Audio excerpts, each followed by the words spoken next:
Hey everybody, today we're looking at how to set up this Kyretox LED keychain for AirTags. There are kind of two main features to this. Now, number one is that it is a nice, robust keychain, better than some of the just kind of the strings that you can connect it to. So if you want to connect it to your keychain securely, making sure it doesn't fall off, this is a good option. And secondarily, this lights up. Now it is sound activated, so basically when your AirTag goes off, it will automatically trigger this to light up. So if you're looking for your AirTag in the dark somewhere, or just even in general, it makes it easier to find because you also have that visual cue as well. So all we're going to need to set that up, so we're going to have an AirTag, and then we're going to have, it comes with this ring here, and it also comes with this little Allen wrench tool that we're going to use to both activate the battery, because the battery's in there, but it has a little insulator to keep it from discharging while it's before you're ready to use it. So we're just going to come in here with this little tool, and we're going to open this up here.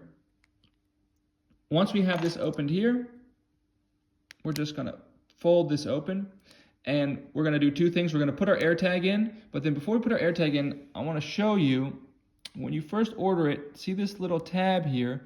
This little tab keeps the battery from discharging, and so it won't work before you take this tab out. So we're just going to pull this tab out, and see it just lit up there, showing you that it is now activated. And by the way, when you're ready to change the battery, you're just going to change the battery right in here. And actually, if you need a new battery for this, I'll go ahead and put a link down below, both to where you can get this keychain and to where you can get the new battery that you would need for it.